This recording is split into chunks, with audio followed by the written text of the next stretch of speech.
प्रयागराज नगरी महाकुंभ 2025 के लिए तैयार है। क्या है तैयारियां, उस पर बात करने के लिए मुकेश मेश्राम जी हैं जो पर्यटन महानिदेशक हैं उत्तर प्रदेश। सर, क्या है तैयारी 2025 महाकुंभ की? कुंभ मेला प्राधिकरण के द्वारा इस बार पूरी तैयारियां की गई है। कई विभागों ने मिलकर के वहाँ पे सारा का सारा इंफ्रास्ट्रक्चर डेवलप किया है। सड़कें चौड़ी की गई हैं, जो वहाँ के चौराहे हैं उनको दुरुस्त किया गया है। पूरे शहर को बहुत ही सुंदर तरीके से पेंटिंग की गई है, गेट्स बनाए गए हैं। और उसके अलावा जो महाकुंभ का क्षेत्र है 4000 हेक्टेयर में, उसको भी पूरी तरीके से सुसज्जित किया गया है। आवंटन हुआ है बहुत सारी संस्थाओं को, धार्मिक संस्थाएं, सामाजिक संस्थाएं हैं, सांस्कृतिक आध्यात्मिक संस्थाएं हैं, उसके अलावा सरकारी संस्थाएं हैं। जो भी वहाँ महाकुंभ में शिरकत करनी चाहती है सभी को यथा आवश्यक उनकी सुविधा के हिसाब से जो है ज़मीनें दी गई है। और सभी ने वहाँ पे टेंट सिटी बसा ली है। ये चूँकि 45 दिन की होती है, अस्थायी प्रकृति होती है, लेकिन पूरे टाइम पे इसमें जो है सारा का सारा इंतजाम रहता है। सर, पिछली बार के कुंभ से इस बार के कुंभ में पर्यटन विभाग क्या नया कर रहा है जो थोड़ा सा श्रद्धालुओं के लिए कुछ अलग देखने को मिलेगा? श्रद्धालुओं के लिए देखिए, सबसे बड़ी ज़रूरत होती है एक ऐसे सुविधाजनक तरीके से, उनको सरल तरीके से इस पूरा कुंभ की यात्रा सुगमता से हो सके। और इसी दृष्टि से एक तो एकोमोडेशन का होता है, तो एकोमोडेशन के लिए वहाँ बहुत सारे अखाड़े, बहुत सारे संस्थाओं ने भी अपने अपने टेंट बना रखे हैं, डॉर्मेट्रीज बना रखी है। पूरे शहर में भी बहुत सारी धर्मशालाएं हैं, होम स्टे की सुविधाएं भी वहाँ पर विकसित की गई है, होटल्स हैं, गेस्ट हाउसेस हैं। और कुंभ मेला क्षेत्र में यूपी टूरिज्म डेवलपमेंट कॉरपोरेशन की ओर से टेंट सिटी भी बनाई गई है। और ये जो टेंट सिटी है वो अलग अलग वेंडर्स जो नेशनल स्तर पर काम करने वाले हैं वेंडर, उनको लगाया गया है। तो 5 स्टार लग्जरी टेंट्स वहाँ पर बनाए गए हैं, जिसमें ब्रेकफास्ट, लंच, डिनर सबकी सुविधाएं हैं। वहाँ हीटिंग की सुविधाएं हैं, गर्म पानी की सुविधाएं, वाईफाई है, एटीएम है, योग सुबह सुबह कराने की सुविधा है, लाइब्रेरी रहेगी वहाँ पे। कई सारी मल्टी एक्टिविटीज़ भी वहाँ पर होंगी, चाहे जैसे किसी को अगर भजन सुनना है तो वहाँ पे कल्चरल एक्टिविटीज़ भी होगी। बच्चों के लिए भी वहाँ पे छोटे छोटे कई सारे एक्टिविटीज़ वहाँ पे प्लान की गई है, ताकि ये जितनी अरेल में बनी हुई ये टेंट सिटीज़ हैं वो सारी की सारी जो है पूरे टाइम पे लोगों को इंगेज करके रख सके। सर, जब इस तरीके के बड़े आयोजन होते हैं, उत्तराखंड में भी जब चार धाम यात्रा होती है, तो अक्सर ये सुनने में आता है कि लोग वेबसाइट बनाकर इस तरीके की बुकिंग ले लेते हैं और उनके पैसे भी चले जाते हैं और ना ही कोई बुकिंग होती। इसको ट्रैक करने के लिए कोई कुछ तरीके मैकेनिज्म? महाकुंभ मेला 2025 ये मोबाइल ऐप है, ये डाउनलोड कर सकते हैं प्ले स्टोर से कोई भी।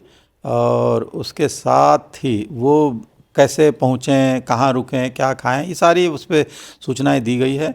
इसके थ्रू यूपीएसटीडीसी की, UP state tourism development corporation की upstdc.co.in इस वेबसाइट से बुक करा सकते हैं। बहुत सारे जो वेंडर्स हैं उनके, क्योंकि अक्सर क्या होता है कि बहुत सारी फर्जी संस्थाएं जो बन करके साइबर फ्रॉड करने की कोशिश करती है, उनसे ज़रूर बचें। और ये सुनिश्चित करने के लिए हम लगातार मैसेजेस भी दे रहे हैं, लोगों को प्रचारित भी कर रहे हैं कि जो ऑथेंटिक साइट्स हैं, ऑथेंटिक मोबाइल ऐप्स हैं, केवल और केवल उनके माध्यम से ही अपनी बुकिंग कराएं और बाकी फ्रॉड लोगों के चक्कर में न फंसें। सर, प्रदेश के अलावा प्रदेश के बाहर से भी लोग आते हैं, विदेश के भी लोग आते हैं, उनके लिए कुंभ के साथ साथ और क्या चीज़ों को एडिशनल आप लोग कर रहे हैं कि जो लोग आएँ, तो जैसे अयोध्या हो गया, बनारस हो गया, उसके लिए भी अगर वो घूमना चाहते हैं तो क्या व्यवस्था है?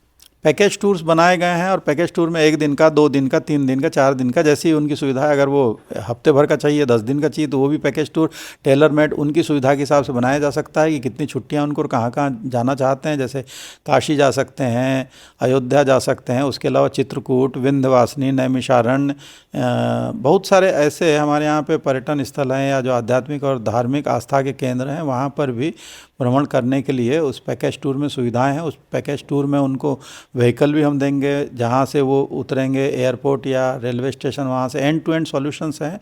वहाँ से पिकअप करने से ले करके पूरे टाइम पे उनको कोई ना कोई एक गाइड करता रहेगा, कहाँ जाना है, कहाँ रुकना है, क्या खाना है, कहाँ से ख़रीदारी करनी है, सब सही तरीके से उसको गाइड हो सके ताकि उनका प्रवास सुविधाजनक बन सके। इसकी पूरी की पूरी सुविधा दी जा रही है। और यूपी का जो स्टेट टूरिज्म डेवलपमेंट कॉरपोरेशन है वो इस काम में लगा हुआ है। सर, आखिरी सवाल, जो लोग श्रद्धालु आएंगे, कुंभ शुरू होने वाला है, क्या कहना चाहेंगे, किस तरीके से लोग आ रहे हैं और उनके लिए क्या आप संदेश देना चाहेंगे? जो भी लोग आना चाह रहे हैं उन सबका स्वागत है। 45 दिन का ये महाकुंभ है। 13 जनवरी से प्रारंभ होकर 26 फरवरी तक चलेगा, महाशिवरात्रि तक। तो इसमें प्रतिभाग करें। बहुत अच्छी यहाँ पर व्यवस्थाएं की गई है। और आने से पूर्व जो मैंने कहा मोबाइल ऐप डाउनलोड कर लें, और जो जो हिदायतें हैं, है ना, डूज डोंट्स उसमें दी गई, क्या करें क्या ना करें, उससे भी रूबरू हो लें। कई भाषाओं में साइनेजेस की व्यवस्था की गई है। बहुत सारी प्रदर्शनियां लगी है। डिजिटल माध्यम को अपनाया गया है। सुरक्षा का पूरा इंतजाम किया गया है। एआई का, AR VR टेक्नोलॉजी का इस्तेमाल किया गया है। ड्रोन से निगरानी रहेगी। सुरक्षा तंत्र पूर्ण रूपेण मजबूत है।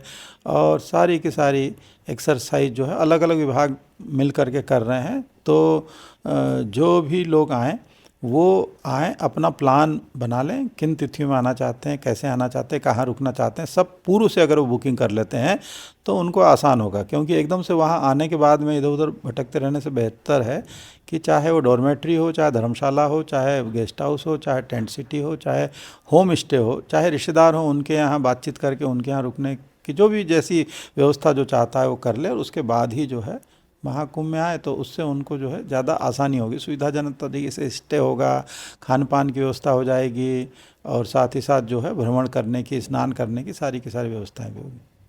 शुक्रिया सर। तो आपने सुना मुकेश मेश्राम जी को, जिनका कहना है कि जो कुंभ है उसकी तैयारियां पूरी तरीके से हो चुकी हैं और जो श्रद्धालु आएंगे उनको इस बार नया एक्सपीरियंस देखने को मिलेगा। जितेश अवस्थी, संवाद लाइव के लिए।